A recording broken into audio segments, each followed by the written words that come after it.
Hello everyone. आज हम लोग हिंदी माध्यम के लिए आई थिंक लेक्चर 15 करने वाले हैं।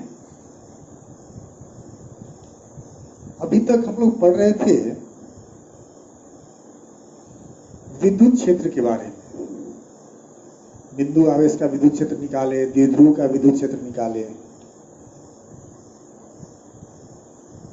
थोड़ा सा हम लोग अलग कुछ चीज़ों को पढ़ेंगे। कुछ किताबों में इस सेक्शन को अलग एक चैप्टर बना दिया गया है, इसका नाम है गॉस का प्रमेय। बट ये अलग नहीं है। आप एनसीईआरटी बुक देखेंगे तो एनसीईआरटी में एक ही चैप्टर है, वो है विद्युत आवेश एवं क्षेत्र। विद्युत स्थैतिकी का में 2 चैप्टर, एक विद्युत आवेश एवं क्षेत्र। लेकिन कुछ किताबें जैसे एसवीपीडी हो गया, एबीसी या अन्य जो किताबें हैं उसमें गॉस के प्रमेय को भी अलग एक चैप्टर बना दिया गया है। तो हम लोग चैप्टर नहीं कहेंगे, सेक्शन कहेंगे। पहला चैप्टर हमारा क्या है? विद्युत आवेश एवं क्षेत्र, जो हम लोग पढ़ रहे हैं अभी। गॉस का प्रमेय भी कुछ अलग नहीं है, ये भी हमें सक्षम बनाता है विद्युत क्षेत्र निकालने में। विद्युत क्षेत्र कैसे निकालेंगे? अभी तक हमारे पास एक ही फॉर्मूला था बिंदु आवेश के कारण, 1/4πε0 Q/r²। गॉस का प्रमेय जब हम लोग पढ़ लेंगे तो किसी बिंदु आवेश या आवेश वितरण के कारण, किसी भी तरह के आवेश वितरण के कारण हम विद्युत तीव्रता का व्यंजक प्राप्त कर सकते हैं। तो विद्युत तीव्रता, विद्युत क्षेत्र प्राप्त करना आसान हो जाएगा with help of Gauss theorem, Gauss का प्रमेय। लेकिन गॉस का प्रमेय पढ़ने के पहले हम लोग कुछ छोटे छोटे टर्म्स को जानना होगा, क्योंकि इसका उपयोग होगा उसको समझने में, उसको प्रूफ करने में। मैंने 2-3 टर्म यहाँ लिखा है, क्षेत्रफल सदिश, घन कोण और विद्युत फ्लक्स। इतना जानने के बाद हम लोग गॉस का प्रमेय पढ़ सकते हैं। गॉस का प्रमेय क्या है, उसको कैसे प्रूफ करेंगे, और फिर हम लोग बात करेंगे गॉस के प्रमेय का उपयोग करके किसी बिंदु आवेश या अन्य प्रकार के आवेश वितरण के कारण विद्युत तीव्रता कैसे निकालेंगे। तो सबसे पहले हम लोग बात करते हैं क्षेत्रफल सदिश का। क्षेत्रफल सदिश क्या है? क्षेत्रफल क्या होता है? लंबाई गुणे चौड़ाई, वर्ग है तो भुजा का स्क्वायर, जो भी हो। तो लंबाई चौड़ाई एक अदिश राशि है, लंबाई भी अदिश राशि, चौड़ाई भी अदिश राशि, दोनों गुणा करेंगे क्षेत्रफल एक अदिश राशि होगा। लेकिन कुछ विशेष परिस्थितियों में हम लोग क्षेत्रफल को सदिश मान सकते हैं। जैसे एक ये सिलिंड्रिकल बॉक्स दिख रहा है आपको, ये इसकी सतह है, ये इसका सतह है, ये भी सतह है, ये भी सतह है, ये भी सतह है। अब क्या है कि सब सतह का क्षेत्रफल का एक भाग ही है। अगर हम एक भाग यहाँ पर लें, एक छोटा सा भाग हमने यहाँ पर ले लिया, इसके क्षेत्रफल का एक छोटा सा भाग हमने यहाँ पर ले लिया, एक छोटा भाग यहाँ पर ले लिया। पूरे क्षेत्रफल को हम एक साथ सदिश नहीं मान सकते, लेकिन हमने एक छोटा सा भाग ले लिया। तो कोई भी भौतिक राशि सदिश कब होती है? जब उसमें परिमाण हो और एक निश्चित दिशा हो। बाद में हम लोग यही बात करते हैं कि योगफल नियमों का पालन करता हो। तो परिमाण तो है, इसमें भी परिमाण है, इसमें भी परिमाण है, ये पूरे डब्बे के क्षेत्रफल में भी परिमाण है। लेकिन सामान्यतः ये सदिश नहीं होता, वो सदिश विशेष परिस्थितियों में लेते हैं। कब? जब ये क्षेत्रफल बहुत ही छोटा हो, तो इस क्षेत्रफल को हम सदिश मान सकते हैं। तो जब सदिश मान सकते हैं तो इसकी दिशा क्या होगी? तो क्षेत्रफल सदिश की दिशा को हमेशा उस छोटे से क्षेत्रफल के तल के लंबवत माना जाता है। जैसे ये क्षेत्रफल है, क्षेत्रफल सदिश, इसकी दिशा क्या होगी? तल के लंबवत। अब यहाँ पर जो क्षेत्रफल लिया है उसकी दिशा कहाँ होगी? इस दिशा में। अगर ये क्षेत्रफल लेंगे तो इसकी दिशा कहाँ होगी? ऊपर की ओर। अगर यह क्षेत्रफल लेंगे तो कहाँ होगी? नीचे की ओर। मतलब क्षेत्रफल सदिश की दिशा जो होती है उस सतह के तल के लंबवत होती है। ठीक है, तो समझ में आया क्षेत्रफल सदिश क्या है? क्षेत्रफल सामान्यतः अदिश राशि है, परंतु विशेष परिस्थितियों में जब ये बहुत ही छोटा हो इसको हम सदिश मान सकते हैं। ठीक है, कैसे लिखते हैं? जैसे ये देखिए, ये कोई सतह है, अनियमित आकार का, नियमित आकार का भी हो सकता है। इसका एरिया है ए या एस भी लिख सकते हैं। हमने एक छोटा सा भाग ले लिया, अब इसकी दिशा जो होगी ना, इसके लंबवत होगी ds। ठीक है, तो इस क्षेत्रफल को हम सदिश मान सकते हैं। ये सतह का बहुत छोटा सा भाग है, उस क्षेत्रफल को हम सदिश मान सकते हैं, इसको हम कहेंगे क्षेत्रफल सदिश। कैसे लिखते हैं? ds से या da, ds या da से लिखेंगे। दिशा क्या होगी? तल के लंबवत। ठीक है, दूसरा टर्म है घन कोण। घन कोण क्या होता है समझ लीजिए, उसके बाद हम लिखवाते हैं आप लोग को। घन कोण क्या होता है, कोण क्या होता है, पहले समझते हैं। तो आप पढ़े हैं 11th क्लास में, जब दो रेखाएं एक दूसरे को प्रतिच्छेदित करती हैं, क्रॉस करती हैं, उनके बीच में झुकाव होता है, इंक्लिनेशन बनता है। दो इंक्लिनेशन होते हैं, ये भी इंक्लिनेशन है और एक ये भी है। उनके बीच का जनरली एक्यूट छोटा वाला inclination taken in anti clockwise direction, घड़ी के विपरीत दिशा में जो लेते हैं उसको क्या कहते हैं? कोण कहते हैं। ये होता है चाप, आर्क, और ये होता है त्रिज्या, रेडियस। ठीक है, तो चाप और त्रिज्या के अनुपात को क्या कहते हैं? कोण कहते हैं। कैसे बना? दो रेखाओं के झुकाव से। ये घन कोण कैसे बनता है? Solid angle. तो ये जो घन कोण है ना, ये ठोस के सतह द्वारा बनता है। जैसे आप समझ सकते हैं, तरबूज आपने देखा होगा, देखा क्या होगा? खाए भी होंगे, खरीदे भी होंगे, खाए भी होंगे। खरीदने जाते हैं तो दिमाग लगाते हैं, पता नहीं ले जाएंगे, पूरा बड़ा लिए हैं, अच्छा होगा कि नहीं होगा। क्या करते हैं? दिखाओ भाई कैसा है। क्या करता है? वो एक छोटा सा भाग काट के निकाल देता है, ये हटा लेता है। तो उसमें जैसे ही निकालेगा तो लाल आपको दिखेगा, ठीक है ठीक है बंद रख दो। और जब निकालेगा तो उसमें एक खाली जगह बनेगा। ये जो उसके सेंटर पर जो गोल एंगल बना, जैसे आपने ये देखा होगा, देखा क्या होगा? खाए भी होंगे, कोन या कुल्फी देखे हैं? कुल्फी जिसमें वो जो कुरकुरा होता है लाल रंग का, उसमें हम लोग क्रीम भरते हैं। वो जो कुल्फी है ना, नीचे में एकदम पतला होता है, ऊपर चौड़ा होते जाता है। वो जो एंगल बन रहा है ना गोल वाला, उसी को घन कोण कहते हैं। या कीप देखे होंगे, तेल डालने वाला कीप, जो नीचे में सतह के द्वारा जो कोण बना हुआ है, ये सतह है, यहाँ पर कोण बना हुआ है, ये कोण क्या कहलाएगा? घन कोण कहलाएगा। मतलब ये कह सकते हैं, इसी ठोस के सतह द्वारा, मान लो किसी नियमित आकार का ठोस है, इसके सतह द्वारा ये जो कोण बना है ना, ये सतह है, मतलब हाइपोथेटिकल मान लिया हमने। ये जो कोण बना है, इसी कोण को हम क्या कहते हैं? घन कोण कहते हैं। इसको लिखते हैं डी ओमेगा से। ये 3D फिगर है, आप ऐसे भी देख सकते हैं, सिंपली ऐसे भी देख सकते हैं। इसी को, इसके छोटे पार्ट को हम ऐसे दिखा रहे हैं।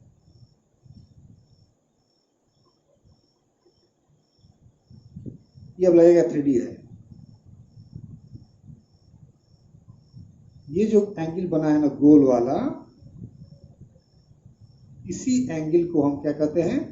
घन कोण। इसको डी ओम या ओम से लिखते हैं। छोटा सतह है, इसको ds लेंगे तो ये डी ओम होगा।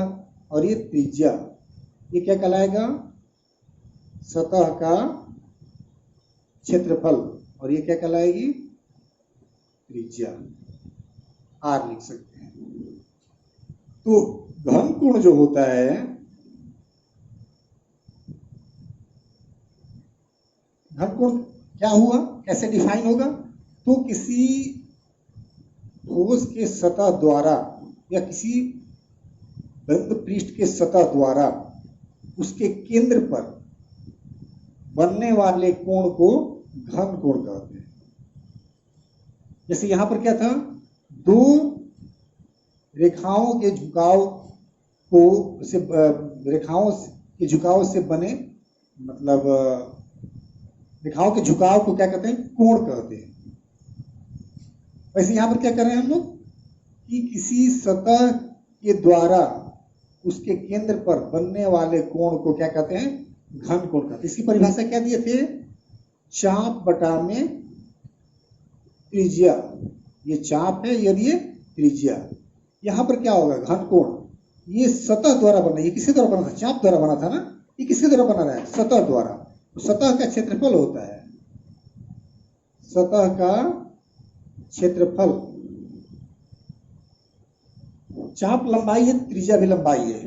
यहां पर सतह का क्षेत्रफल है, मीटर स्क्वायर में आएगा, तो नीचे वाला भी मीटर स्क्वायर में होना चाहिए, तभी कोण का मात्रक नहीं आएगा। मतलब हालांकि रेडियन होता है लेकिन ऐसा ही मात्रक नहीं, ये क्या कहते हैं उसको, डिराइव मात्रक नहीं होता है। तो क्या लेंगे यहां पर, त्रिज्या का स्क्वायर।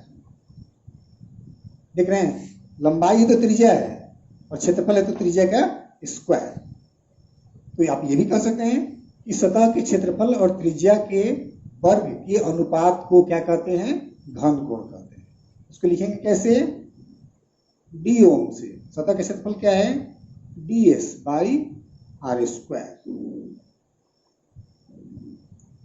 अब हमको जरूरत क्या है कि ये सतह जो है डी एस किसी बंद पृष्ठ का एक छोटा सा भाग है। अगर मान लीजिए ये बंद पृष्ठ इस तरह का होता तो इसके पूरे सतह द्वारा कितना कोण बनता, मतलब घन कोण का महत्तम मान कब होगा। घन कोण किस पर निर्भर कर रहा है, आर पर नहीं, आर तो एक ही रहेगा। क्या बदलेगा, डीएस बदलेगा। जैसे यहां पर कोण छोटा है, क्यों, चाप की लंबाई कम है। कोण बड़ा हो गया, क्यों, चाप बड़ा हो गया। तो यहां पर कोण निर्भर कर रहा है चाप पर, यहां पर कोण किस पर निर्भर करेगा, घन कोण किस पर निर्भर करेगा, सतह के क्षेत्रफल पर। सतह का क्षेत्रफल बढ़ेगा तो घन कोण बढ़ेगा। तो घन कोण का महत्तम मान जो होगा कितना होगा, किस पर निर्भर करेगा, डीएस का महत्तम मान। उसको हम लिखेंगे ओम महत्तम। अब देखिए ये सतह महत्तम क्षेत्रफल क्या हो सकता है इसका। अगर मान लीजिए नियमित सतह है, गोलाकार है, तो कितना होगा, 4 पाई आर स्क्वायर, और बटा में क्या है, आर स्क्वायर, कैंसिल हो जाएगा। तो घन कोण का जो महत्तम मान हुआ कितना मिला, 4 पाई, कितना मिला, 4 पाई। इसका मात्रक जो होता है घन कोण का, एसआई मात्रक जो होता है, स्टेरेडियन हिंदी में लिख देते हैं, स्टेरेडियन एस आर से लिखते हैं। कैसे लिखते हैं, एस आर से। इसका महत्तम मान क्या हुआ, 4 पाई, मतलब 720 डिग्री। कोण का महत्तम मान कितना होता है, कोई कोण किसी बिंदु पर कितना बन सकता है, 180 डिग्री का, 360 डिग्री, 360 डिग्री, 180 एक तरफ, दूसरी तरफ 180, कितना हुआ, 360। वही घन कोण कितना बनेगा, 720 डिग्री का, 4 पाई का। ये बनता है 2 पाई और ये बनेगा 4 पाई। ठीक है, इसकी आवश्यकता पड़ेगी जब गॉस का परिणाम हम लोग प्रूफ करेंगे तो। ठीक है, तो हमने देखा क्या, क्षेत्रफल सदिश देख लिए। क्षेत्रफल सदिश क्या है, किसी सतह के छोटे भाग को हम, भाग के क्षेत्रफल को हम क्षेत्रफल सदिश मान सकते हैं, उसको सदिश माना जा सकता है। दिशा क्या होगी, तल के लंबवत। क्या होगी, तल के लंबवत। जैसे इस रूम में कितनी सतहें हैं, या किसी भी रूम में कितनी सतहें होती हैं, 4 या 6, चारों साइड से 1 2 3 4, ऊपर और नीचे। मान लो ये एकदम क्यूब जैसा है, घन जैसा है रूम, जितनी ऊंचाई है उतनी चौड़ाई है उतनी लंबाई है, सब एक बराबर है। हम कहें कि इसके एक दीवार का क्षेत्रफल जो है 20 मीटर स्क्वायर है पूरब की ओर, 20 मीटर स्क्वायर पूरब की ओर, तो किस दीवार के बारे में कर रहे हैं? पूरब वाले दीवार के बारे में बात कर रहे हैं, या पश्चिम वाले, दक्षिण वाले, या उत्तर वाले, या ऊपर वाले, या नीचे वाले, किसके बारे में बात कर रहे हैं? तो अभी देखना ये है कि किस सतह पर, किस दीवार पर लंब डालेंगे तो पूरब की ओर जाएगा, है ना? 6 दीवारें, 6 सतहें हैं, किस सतह पर हम लंब डालें वो लंब पूरब की ओर जाना चाहिए। ऊपर डालेंगे तो कहाँ जाएगा? नीचे जाएगा। नीचे डालेंगे तो कहाँ जाएगा? ऊपर जाएगा। उत्तर वाले डालेंगे तो कहाँ जाएगा? दक्षिण जाएगा। दक्षिण वाले डालेंगे तो कहाँ जाएगा? उत्तर की ओर जाएगा। पूरब वाले डालने पर कहाँ जाएगा? पश्चिम की ओर जाएगा। और पश्चिम वाले दीवार पर डालेंगे तो कहाँ जाएगा? पूरब।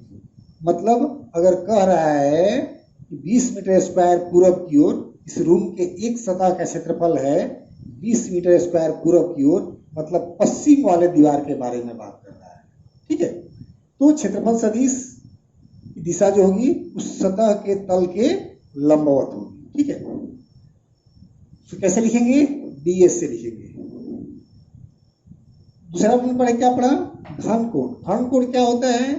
किसी सतह द्वारा, किसी पृष्ठ द्वारा, उसके किसी छोटे से भाग द्वारा भी कह सकते हैं, उसके केंद्र पर बनने वाला जो कोण होता है उसको हम घन कोण कहते हैं। छोटे से भाग द्वारा बनेगा तो dm लिखेंगे, और पूरे सतह द्वारा, पूरे बंद सतह द्वारा बनेगा क्या लिखेंगे? ओम लिखेंगे। अब देखिए, एक बात कंफ्यूजन नहीं होना चाहिए, ये 4 पाई आया किसके लिए? नियमित आकार का सतह। अगर ऐसा भी सतह हो और ये भी कोण बनाएगा ना, यहां पर भी ओम जो होगा 4 पाई ही होगा। समझ रहे मेरी बात? सतह किसी भी आकार का हो, बंद अगर सतह है, बंद मतलब चारों तरफ से क्लोज है वो सतह, तो उसके केंद्र पर कितना कोण बनेगा? 4 पाई का। कब? जब नियमित हो या अनियमित, किसी भी आकार का सतह हो, बंद होना चाहिए। अगर बंद है तो उसके केंद्र पर बनने वाला कोण कितना होगा? 4 पाई। इसकी आवश्यकता पड़ेगी गॉस के प्रमेय को प्रूफ करने में, वहां हम लोग लिखेंगे। ठीक है, चलिए हमने 2 टर्म पढ़ लिया। अब तीसरे टर्म की बात करते हैं, विद्युत फ्लक्स, जो सबसे इंपॉर्टेंट है। ये 2 मार्क्स का क्वेश्चन भी है जो अक्सर बोर्ड के एग्जाम में पूछा जाता है। और एक और जानकारी आप लोग के लिए कि आप लोग के जहाँ एडमिशन है, 11th क्लास में जो एडमिशन करवाए थे, 12th में तो आप लोग को प्रमोट कर दिया गया था, और शायद आप लोग को पता भी होगा या किए भी होंगे, आप लोग का रजिस्ट्रेशन जो था 11th क्लास में ही कर लिया गया था बोर्ड एग्जाम के लिए। मतलब 2021 में जो एग्जाम होने वाला है उसके लिए आपका रजिस्ट्रेशन हो चुका है। तो बिहार बोर्ड ने उस रजिस्ट्रेशन का डमी कार्ड अपलोड कर दिया है नेट पर। 22 तारीख से मिलना शुरू हो जाएगा।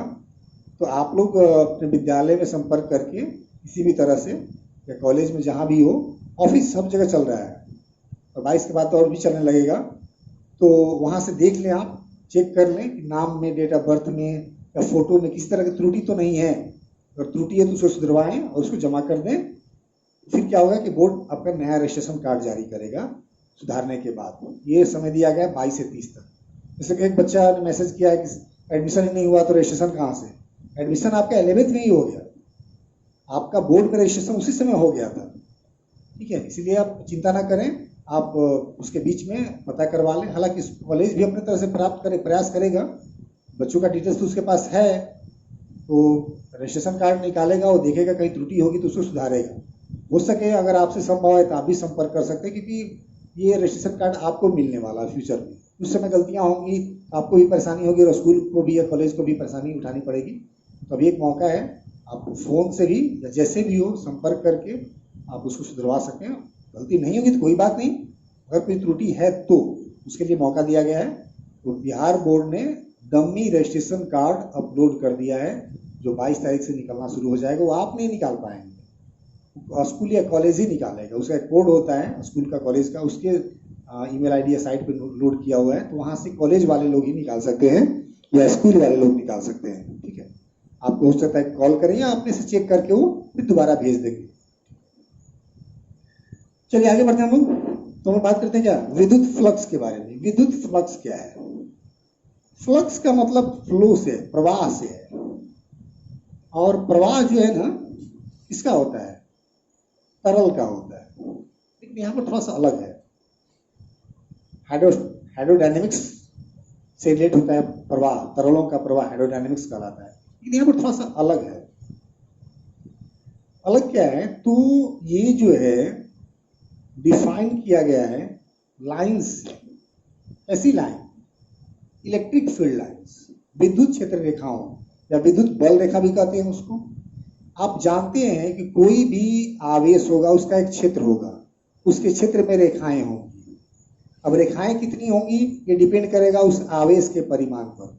जितना ज्यादा आवेश होगा उसका उतना ही स्ट्रॉन्ग फील्ड होगा, उतनी ही रेखाएं ज्यादा होंगी। ठीक है। तो फ्लक्स को परिभाषित किया गया है किसी विद्युत क्षेत्र में।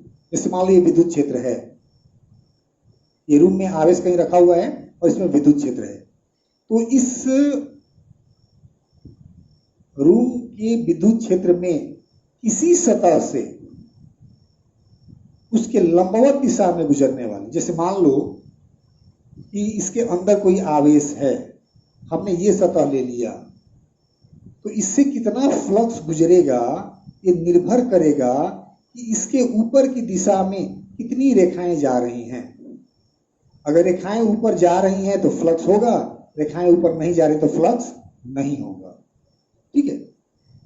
जैसे मान लीजिए हम मान लेते हैं ये रूम जो है, यह रूम जो है एक समान विद्युत क्षेत्र का रूम है। इसमें हर बिंदु पर विद्युत क्षेत्र एक समान है और दिशा एक निश्चित है। कौन सी दिशा है? उत्तर से दक्षिण की ओर। कौन सी दिशा है? उत्तर से दक्षिण की ओर। हमने इसमें एक सतह रखा, बंद सतह। जैसे क्या रख सकते हैं,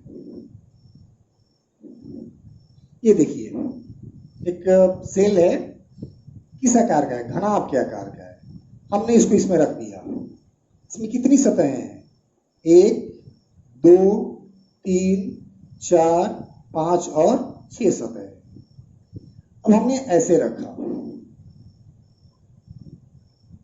अब ये जो सतह है इसकी दिशा कहाँ होगी? इस पर लंब डालेंगे, इस दिशा में होगी। इस पर ऊपर की ओर, इस पर नीचे की ओर। इसकी दिशा कहाँ होगी? मेरी तरफ। इसकी दिशा इधर होगी और इसकी दिशा इधर होगी। अब देखिए कहता है अब विद्युत क्षेत्र, इस रूम में विद्युत क्षेत्र कहाँ है? दक्षिण से उत्तर की ओर। तो रेखाएं कहाँ जाएंगी? दक्षिण से उत्तर की ओर। तो किस सतह से गुजरेंगी? इससे गुजरेंगी और इससे गुजरेंगी। इसमें प्रवेश करेंगे, इससे बाहर निकलेंगी। इधर कोई रेखा जाएगी क्या? ऊपर में कोई रेखा जाएगी? नहीं, क्योंकि इधर विद्युत क्षेत्र है ही नहीं। विद्युत क्षेत्र दक्षिण की ओर है, उत्तर से दक्षिण की ओर है। इधर रेखाएं जाएंगी, इधर जाएगी क्या? नहीं। तो इसमें भी फ्लक्स शून्य होगा, इसमें भी फ्लक्स शून्य होगा, इसमें भी फ्लक्स शून्य होगा, इसमें भी फ्लक्स शून्य होगा, इसमें फ्लक्स होगा और इसमें फ्लक्स होगा। मतलब ये हुआ कि मैथमेटिकल तरीका से कहेंगे कि, या पहले लैंग्वेज समझ लीजिए, किसी विद्युत क्षेत्र में रखे गए किसी सतह के लंबवत दिशा में गुजरने वाली विद्युत क्षेत्र रेखाओं की संख्या को विद्युत फ्लक्स कहते हैं। इंपॉर्टेंट है, इसको लिख देते हैं।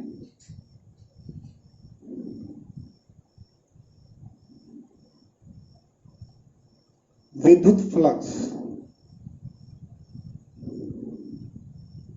किसी विद्युत क्षेत्र में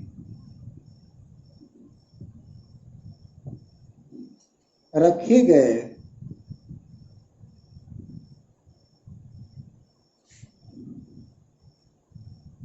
किसी सतह के लंबवत दिशा में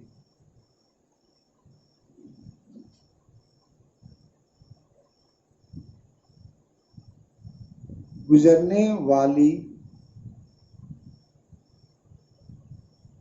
विद्युत क्षेत्र रेखाओं इस संख्या को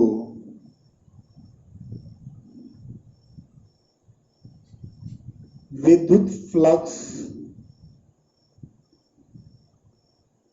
कहते हैं। परिभाषित कैसे है? संख्या से। लेकिन मैथमेटिकल जो एस्पेक्ट है इसका, मैथमेटिक्स में कैसे इसको एक्सप्लेन करेंगे, एक्सप्रेशन क्या होगा, कैसे निकालेंगे, तो उसके लिए एक फिगर देखते हैं।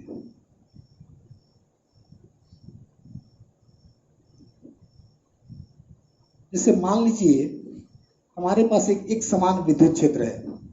एक समान विद्युत क्षेत्र को कैसे दिखाते हैं? समानांतर रेखाओं द्वारा।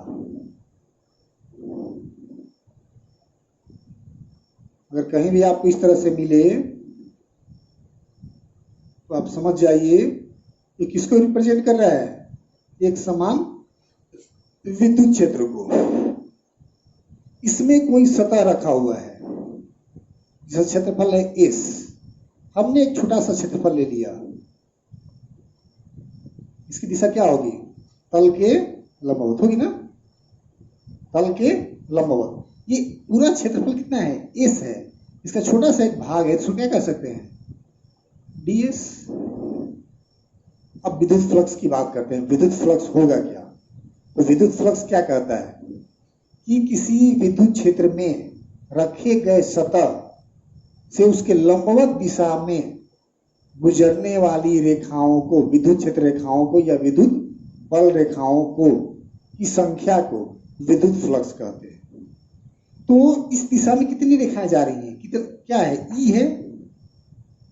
तो पीछे बढ़ाओ तो यहां पर ला सकते हो। ये कोण कितना होगा? मान लो थीटा। अब ये जो क्षेत्र है, ये रेखाएं हैं, विद्युत क्षेत्र रेखाएं मतलब विद्युत क्षेत्र, ठीक है। विद्युत क्षेत्र रेखाएं ज्यादा होगी तो विद्युत क्षेत्र ज्यादा होगा, विद्युत क्षेत्र रेखाएं कम होगी तो विद्युत क्षेत्र की तीव्रता क्या होगी? कम होगी। तो ई जो है इस दिशा में ई है, तो इसका प्रभाव इस दिशा में कितना होगा? जैसे हमने देखा कि क्षेत्र जो है उत्तर से दक्षिण की ओर है, ऊपर में कितना होगा? 0। क्या होगा? 0। लेकिन यहां पर क्या है? इधर ई है, इस दिशा में कितना होगा इसका प्रभाव? इसका अवयव ले लेंगे, किसी भी सदिश का किसी अक्ष के परितः x की दिशा में अवयव जो होता है उसका परिमाण e इंटू cos थीटा, जब कोण थीटा दिया हुआ है। तो इस जब कितने रेखाएं गुजरने लगी? e cos थीटा किस क्षेत्रफल से? ds क्षेत्रफल से। तो जो फ्लक्स होगा अवयव क्षेत्रफल से गुजरने वाला विद्युत फ्लक्स तो कहेंगे डी फाई। ई भी लिख सकते हैं। ई फॉर इलेक्ट्रिक, चूंकि फ्लक्स दो चीज फ्लक्स पढ़ेंगे, विद्युत फ्लक्स और चुंबकीय फ्लक्स। अगले चैप्टर में आएंगे तो चुंबकत्व में आएंगे तो चुंबकीय फ्लक्स भी पढ़ेंगे, लेकिन विद्युत फ्लक्स है इसलिए ई लिख सकते हैं। कितना हुआ? डी एस इंटू ई cos थीटा। ई cos थीटा लिखा है इस क्षेत्रफल से, ds क्षेत्रफल से, तो कुल रेखा कितनी हो जाएगी? E into ds। तो क्या कर सकते हैं इसको? D phi equal to E ds cos theta. थोड़ा अरेंज कर दिए। अब ए बी cos थीटा जो ये आपका फॉर्मूला हो गया किसके लिए? फ्लक्स के लिए। चाहे तो हम इसको दूसरे फॉर्म में भी लिख सकते हैं, D phi equal to E dot ds। कैसे लिख सकते हैं? ई डॉट ds, चूंकि ए बी cos थीटा क्या होता है? A dot B. अब यहां पर एक और कंक्लूजन मिला। ये फ्लक्स जो है विद्युत फ्लक्स वो कौन सी राशि है? सदिश राशि है कि अदिश राशि है? तो फ्लक्स कैसे प्राप्त हो रहा है? वेक्टर ई और वेक्टर ds। वेक्टर ds क्या है? क्षेत्रफल सदिश, अभी जो हम लोग बात किए थे। और ई क्या है? विद्युत तीव्रता, सदिश राशि है। दो सदिशों के अदिश गुणनफल, डॉट गुणनफल से परिभाषित हो रहा है ना। ई और ds के डॉट गुणनफल से क्या मिल रहा है? फ्लक्स मिल रहा है। तो फ्लक्स कौन सी राशि होगी? अदिश राशि होगी।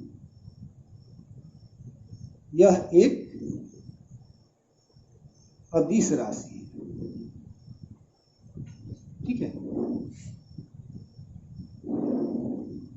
अब देखिए ये जो फ्लक्स है डी फाई, ये किससे गुजर रहा है? अवयव क्षेत्रफल से, छोटे से क्षेत्रफल से। पूरे बंद सतह से गुजरने वाला फ्लक्स कितना होगा?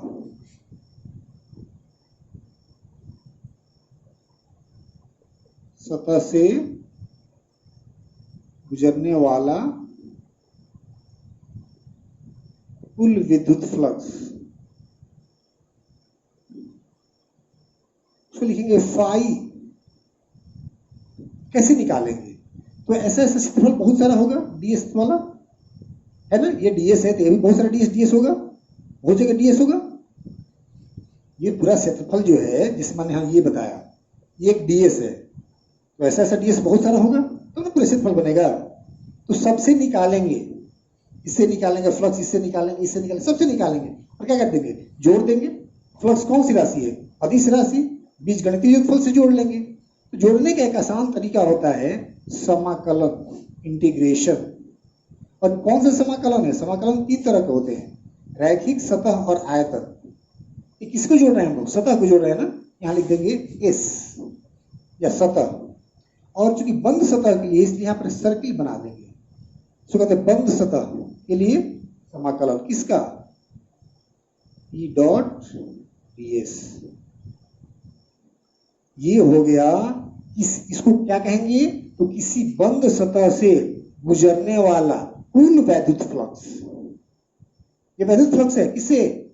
अवयव क्षेत्रफल डीएस से। और जब ये लग गया ना, किससे हो गया? पूरे बंद सतह से।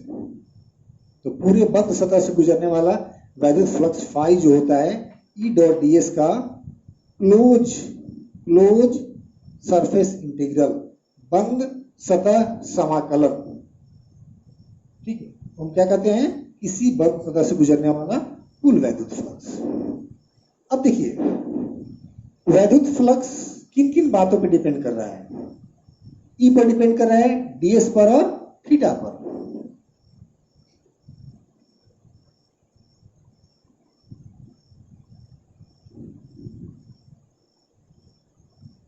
निम्न बातों पर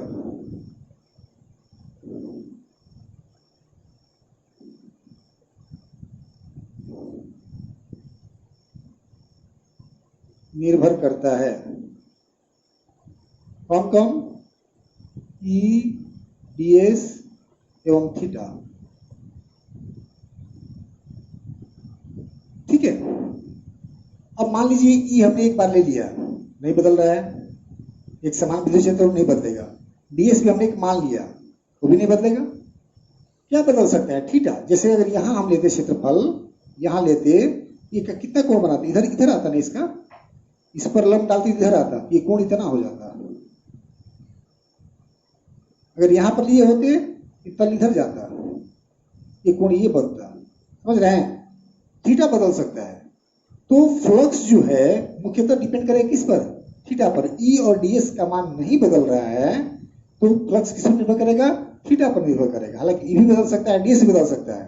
ठीक है, तो फ्लक्स कॉस थीटा पर निर्भर करेगा। अगर मान लीजिए थीटा शून्य हो, मतलब क्षेत्रफल कहाँ है? यहीं पर है। यही ना हुआ? क्षेत्रफल जब यहां पर लेंगे, सतह यहां पर लेंगे, इस पर लंब डालेंगे, कहाँ जाएगा? ई की दिशा में। थीटा कितना हो गया? 0। तो कहेंगे जब थीटा बराबर 0 डिग्री हो तो डी फाई जो होगा, कॉस 0 का मान कितना होता है? 1। कितना होता है? 1। डी फाई कितना हो जाएगा? ई डीएस। ये महत्तम मान है। फ्लक्स महत्तम कब होगा?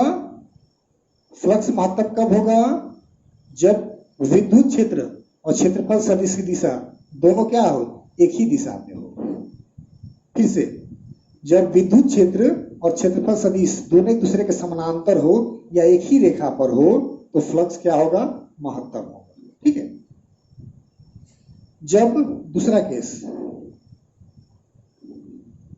थीटा बराबर 90 डिग्री हो, मतलब समझ रहे हैं, विद्युत क्षेत्र है उत्तर की ओर और सतह का क्षेत्र कहाँ है? ऊपर की ओर। कोण कितना हो गया? 90 डिग्री। कॉस 90 का मान कितना होता है? 0। फ्लक्स कितना हो जाएगा? 0। तो फाई बराबर कितना हो जाएगा? 0। मतलब जब कोई सतह विद्युत क्षेत्र के लंबवत दिशा में हो तो उससे कोई फ्लक्स नहीं गुजरेगा। जैसे अगर क्षेत्र विद्युत क्षेत्र है दक्षिण की ओर, इससे कितना फ्लक्स गुजर रहा है? तो 0। ये समझ सकते हैं। विद्युत क्षेत्र है दक्षिण की ओर, इससे कितना फ्लक्स जाएगा? 0। इससे कितना जाएगा? 0। क्यों? क्योंकि ये भी 90 डिग्री है। इसके साथ ये कैसे है? 90 डिग्री। तो जो भी सतह विद्युत क्षेत्र के साथ 90 डिग्री का कोण बनाएगा, मतलब तो लंबवत होगा, उस दिशा में फ्लक्स कितना होगा? 0 होगा। ठीक है। एक और बात, तीसरी बात, जब थीटा 180 डिग्री हो, इसका मतलब क्या हुआ? क्षेत्र है दक्षिण की ओर और विद्युत क्षेत्र है दक्षिण की ओर और क्षेत्रफल सदिश कहाँ है? उत्तर की ओर। तो कोण कितना हो गया? 180 डिग्री। cos 180 मान कितना होता है? -1। तो फ्लक्स जो होगा, फाई जो होगा, -EDS होगा, ऋणात्मक फ्लक्स होगा। ठीक है, महत्तम होगा लेकिन क्या होगा? ऋणात्मक होगा। तो हाँ, एक चीज और, इसका मात्रक देख लेते हैं हम लोग। ये लिख देते हैं, विद्युत फ्लक्स का एसआई मात्रक। मात्रक तो निकाल सकते हैं हम फॉर्मूला से, EDS। ई क्या है? विद्युत तीव्रता। मात्रक क्या होता है? न्यूटन कूलम इनवर्स, है ना? पढ़े हैं ना? बल बटा आवेश को विद्युत क्षेत्र कहते हैं, न्यूटन कूलम इनवर्स। और डीएस क्या है? क्षेत्रफल है। क्या होता है? Metre square. ऐसा ही मात्रक क्या हो गया? ऐसे भी लिख सकते हो, पहले newton metre square coulomb inverse. और विमीय सूत्र क्या होगा? विमीय सूत्र निकालना जानते हैं आप लोग? देखो कैसे निकालोगे आप। फाई क्या होता है? EDS। ई क्या है? F/Q को नहीं कहते हैं, इंटू DS। F क्या है? बल। विमीय सूत्र क्या होता है? MLT इनवर्स 2 और Q का AT। F का MLT इनवर्स 2 और Q का आवेश का AT और DS क्षेत्रफल है L स्क्वायर। सब जोड़ घटा लो। M एक ही है, L और L, LQ, MLQ। T ऊपर जाएगा, -2 A ऊपर जाएगा, -3, और A ऊपर जाएगा, A इनवर्स। क्या मिल गया आपको? MLQ, T inverse 3, A inverse. ये आपको विमीय सूत्र हो गया। किसका? विद्युत फ्लक्स का। किसी किसी किताब में एक जगह पर आई यूज किया हुआ है। ये पहले होता था, अब नहीं हो रहा है, लेकिन फिर भी कभी कभी एग्जाम में भी दे देता है। ए ना देके आई दे देगा। आई करंट के लिए आता है, हालांकि हम लोग एम्पियर ए यूज करते हैं, सही तरीका वही है। कभी कभी आई लिख देता है, तो कंफ्यूजन नहीं होना चाहिए। ठीक है, चलिए, तो हम लोगों ने 3 टॉपिक पढ़ लिया। अब हम लोग स्थिति में हैं कि गॉस का प्रमेय पढ़ सकते हैं। ठीक है, तो गॉस का प्रमेय क्या है तो देखते हैं। तो गॉस ने अपने प्रमेय में बताया है, हम लोग जो पढ़ रहे हैं या पढ़ते हैं, कि कोई सतह किसी विद्युत क्षेत्र में रखा गया हो, कोई बंद सतह, उससे जो गुजरने वाला कुल विद्युत फ्लक्स होगा वो अब देखिए, किसी बंद सतह से फ्लक्स कब गुजरेगा? जब उस फ्लक्स में के अंदर विद्युत क्षेत्र होगा। जैसे ये बंद सतह है, इससे रेखाएं गुजर रही हैं। अब क्या हो सकती हैं? रेखाएं या तो बाहर जा सकती हैं या अंदर जा सकती हैं। बाहर जाएंगी तो मतलब प्लस क्यू है, और अंदर आती तो माइनस क्यू होता। तो गॉस कहते हैं कि किसी बंद सतह द्वारा गुजरने वाला कुल वैद्युत फ्लक्स, मतलब फाई, कुल वैद्युत फ्लक्स क्या होता है? E.ds का क्लोज सरफेस इंटीग्रल। अभी देखें हम लोग, किसी बंद सतह से किसी सतह से छोटे क्षेत्रफल से गुजरने वाला, जैसे यहाँ पर छोटा क्षेत्रफल है, इससे गुजरने वाला फ्लक्स कितना होगा? ई डॉट डी एस, लेकिन पूरे सतह से लेंगे तो कितना होगा, ई डॉट डी एस का सतह समाकलन, बंद सतह समाकलन, ये हो गया कुल फ्लक्स। कुल फ्लक्स क्या हो गया, फाई कहिए या ई डॉट डी एस कहिए, दोनों एक ही बात है। ये कहते हैं कि किसी बंद सतह से गुजरने वाला कुल वैद्युत फ्लक्स उस सतह द्वारा घेरे गए कुल आवेश के, मान इसमें आवेश Q है, Q1 Q2 Q3 भी हो सकता है, घेरे गए कुल, तो कुल को लिए नेट लिख सकते हैं, Q नेट या Q इन भी लिख सकते हैं, कुछ भी लिख सकते हैं। Q नेट मतलब कुल आवेश, इन मतलब उसके अंदर का आवेश, बात एक ही है।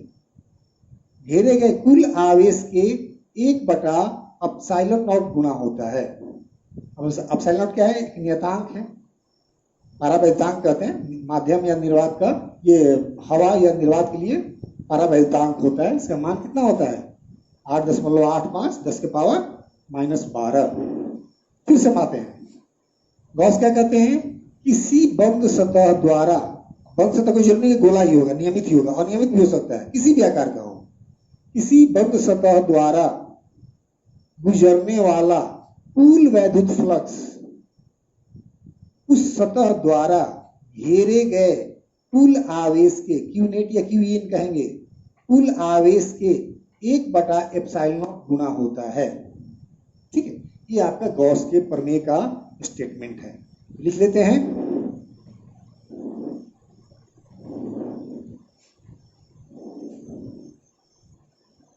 गॉस का प्रमेय,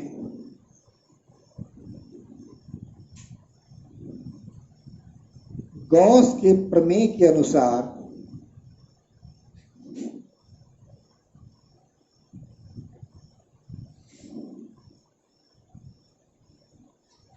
किसी विद्युत क्षेत्र में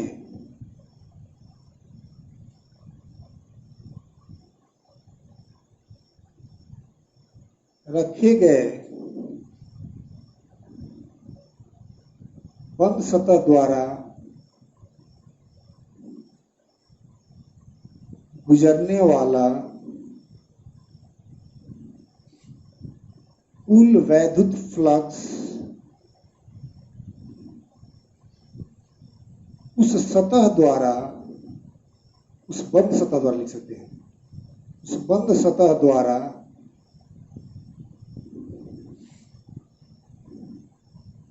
घेरे गए कुल आवेश के 1/ε0 गुणा होता है। गणितीय रूप में क्या लिख सकते हैं, गणितीय रूप में बंद सतह से गुजरने वाला कुल फ्लक्स फाई या ई डॉट डी एस, इसको हटा दो, चलो छोड़ देते हैं, यही पूरा लिखते हैं, इक्वल टू क्या 1/ε0 इंटू क्यू इन या क्यू नेट लिखते हैं। चलिए, नेट मतलब कुल, ऐसे भी लिख सकते हैं, या फाई, इसे आप फाई भी लिख सकते हैं, phi equal to Q net बटा में ε0। ये आपका गॉस का प्रमेय है। तो गॉस का प्रमेय हमने लिख दिया, अब इसको प्रूफ करना है। उसके बाद इसका उपयोग क्या हो सकता है, दो तरह से हमने लिखा है, E dot D S equal to Q by ε0 या फाई बराबर क्यू बाई ε0। तो यहां से आपको क्या मिल रहा है, अगर आपको क्यू पता है, ε0 पता है, तो फाई निकाल सकते हैं। अगर आपको ε0 तो पता ही है, तो क्वेश्चन तो पता ही है, अगर क्यू पता है आपको, यहां से ई निकाल सकते हैं, डीएस का समाकलन करके आप ई निकाल सकते हैं। हमने पहले ही बताया था कि गॉस के प्रमेय की सहायता से आप किसी आवेश या आवेश वितरण के कारण विद्युत तीव्रता का व्यंजक प्राप्त कर सकते हैं। या एक चीज और मिल गया कि किसी बंद सतह से, फाई क्या है, कुल फ्लक्स है, किसी बंद सतह से गुजरने वाला कुल फ्लक्स निकाल सकते हैं। ठीक है, तो गॉस के प्रमेय से हमको दो फायदा मिलेगा किसी बंद सतह से मान लो फ्लक्स निकालने के लिए कुछ क्वेश्चन दिया रहता है, कुछ क्वेश्चन भी करेंगे, क्वेश्चन नहीं किए, बस बहुत आगे निकल गए हम लोग जल्दी से। फ्लक्स वाला क्वेश्चन भी करेंगे।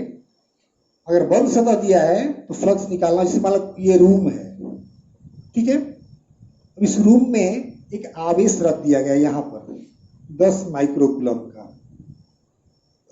अब कह रहा है इस पूरे रूम से कितना फ्लक्स गुजरेगा। अब ये बताइए, ये रूम जो है एक सतह हो गया, ये खुला सतह है कि बंद सतह है? ये रूम जो है खुला है कि बंद है? बंद है। अभी हम बात करते 6 सतह हैं, ये क्या हो गया? तो आवेश कहाँ रखा हुआ है? बंद सतह में रखा हुआ है। इसे गुजरने वाला कुल फ्लक्स क्या होता है? Q by epsilon not. Q कितना है? 10 माइक्रोकूलम, या लिख सकते हैं 10 × 10 के पावर -6 बटा में 8.85 10 के पावर -12। बस हो गया। सवाल क्या था कि 10 माइक्रोकूलम का आवेश इस रूम के अंदर रखा हुआ है, इस रूम से गुजरने वाला कुल फ्लक्स कितना होगा? तो बंद सतह, ये रूम बंद सतह है, तो बंद सतह से गुजरने वाला कुल फ्लक्स कितना होता है? Q by epsilon not.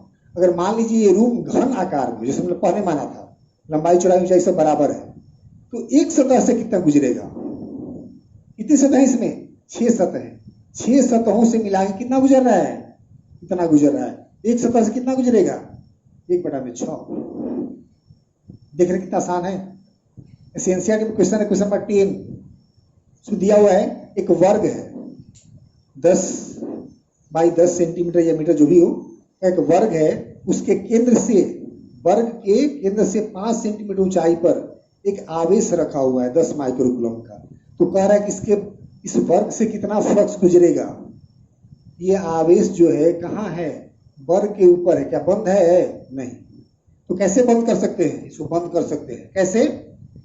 ये नीचे वर्ग है, इसके बगल में एक वर्ग रख देंगे, इधर भी एक वर्ग रखेंगे, इधर भी एक वर्ग रखेंगे, इधर भी रखेंगे और ऊपर भी रखेंगे। अब ये जो आवेश है कहाँ हो गया? इस वर्ग से बने सतहों के अंदर हो गया। अब इससे गुजरने वाला फ्लक्स कितना होगा? Q by epsilon not. अब इस सतह को बंद करने में कितना सतह लगा था? एक पहले से था नीचे वाला, 1 2 3 4 5 और 6, माने 6 सतहों से मिलके कितना गुजर रहा है? Q by epsilon not. तो एक सतह से कितना गुजरेगा? 1/6 Q बाई एप्सिलॉन नॉट। तो बहुत सारे सवाल आसानी से बना सकते हैं गॉस का प्रमेय का उपयोग करके। क्या निकाल सकते हैं? बंद सतह से गुजरने वाला फ्लक्स निकाल सकते हैं, या किसी आवेश या आवेश वितरण के कारण विद्युत तीव्रता का व्यंजक प्राप्त कर सकते हैं। ठीक है, तो सबसे पहले हम लोग इसको पहले प्रूफ करेंगे, गॉस के प्रमेय को सत्यापन देखेंगे, उसके बाद उसका उपयोग पढ़ेंगे, उससे सवाल बनाएंगे। ठीक है, गॉस का प्रमेय जो है ये दूसरा 5 नंबर का सवाल बनता है। ये सवाल 5 नंबर में आता है। क्या एक पूछेगा तो 2 तरह से पूछ सकता है। एक पूछता है, कभी कभी पूछा है गॉस के प्रमेय को लिखें और सत्यापित करें, हो गया 5 नंबर। कभी कभी दे देगा गॉस के प्रमेय को लिखें और इसके उपयोग से किसी अनंत लंबाई के तार, आवेशित तार के कारण उससे r दूरी पर तीव्रता का व्यंजक प्राप्त करें। इसमें 3 चीजें हैं, एक तो गॉस का स्टेटमेंट, दूसरा इसका प्रूफ, और तीसरा क्या? अनुप्रयोग। तो कोई 2 देता है, गॉस का प्रमेय लिखने को देगा, प्रूफ करने का देगा, तो एक सवाल बना, या दे देगा गॉस के प्रमेय को लिखें और उसका उपयोग से तीव्रता निकालें। ठीक है, अलग अलग तरह का सवाल देगा। तो हमको तीनों टॉपिक पढ़ना हो। क्या? गॉस के प्रमेय का हमने स्टेटमेंट देख लिया, इसे गणितीय रूप देख लिया, अब इसका प्रूफ पढ़ेंगे और फिर इसका उपयोग पढ़ेंगे। ठीक है, आज बहुत लंबा हो गया, इतना ही रहते हैं। Thank you. अगले वीडियो में देखते हैं हम लोग इसका प्रूफ। Thank you.